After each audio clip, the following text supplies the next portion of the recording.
What is MAHA? I mean, what does Make America Healthy Again even mean? What's it all about?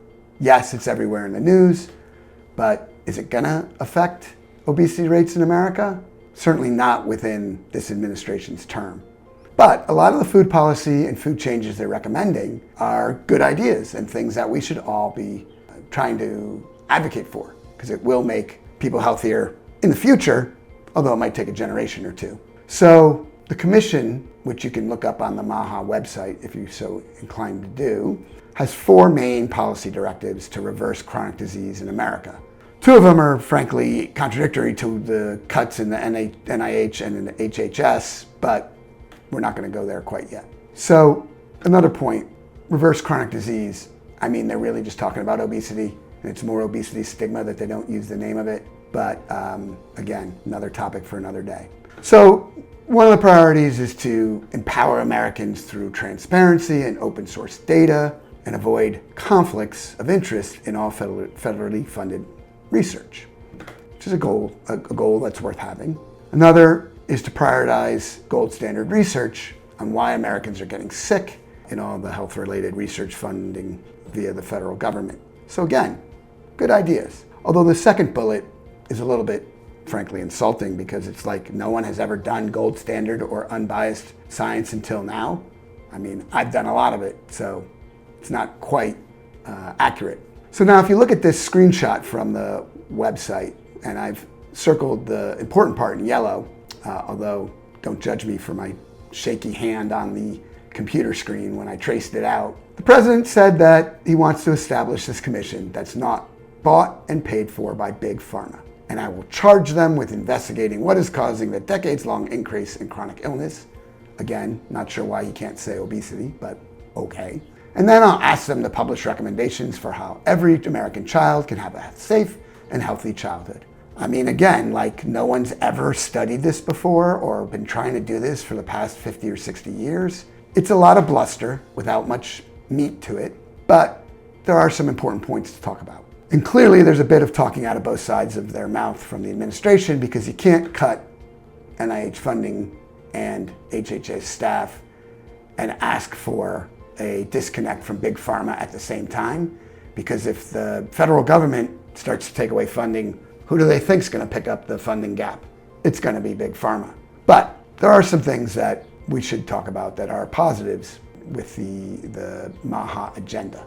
So here's another image of different food additives that are banned in Europe but are okay here in the US. Now, I haven't reviewed the science on all of them, but the list seems to be a low-hanging fruit to make US food healthier. For instance, red dye number 3, which isn't in this image, but is already on the chopping block due to its links to cancer and attention deficit hyperactivity disorder, is something that's easily removed from foods. And there's likely to be a bit of a knock-on effect by eliminating some of these food dyes. Some of the foods we eat won't be quite as appealing to the eye, and some of the other food additives that are used for other reasons to make us crave sugar and ultra-processed foods may also go away. So there might be a unintended benefit, which is that we'll consume fewer unhealthy products as a society. But don't set your expectations too high. Any change in food policy is going to take decades to affect obesity rates, if they do at all. In fact, even if we snapped our fingers and turned food back to 1950, that would not help the 140 million Americans who already have obesity. Why? Because obesity is a disease and not a lifestyle choice. It's not like they've just been choosing the wrong foods all along. So to sum it all up, any effort to make America's food healthier is one worth making, and I fully support it. But it may make food more expensive in the short term, as these companies have to figure out other ways to make the same foods that they've been giving you all along. So just be aware and be patient, and certainly be patient with expecting obesity rates to change, or obesity in yourself to change, because that isn't happening from changing your food intake alone.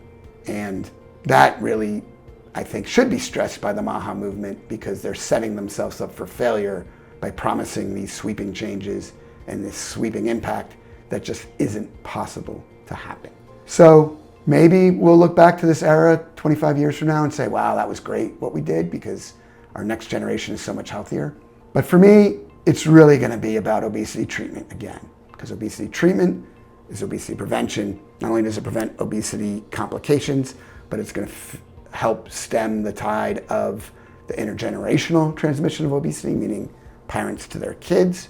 And so, if we're doing all these things at the same time, it's going to be hard to tease out which one is the most important, but you kind of already know what my answer is going to be to that question.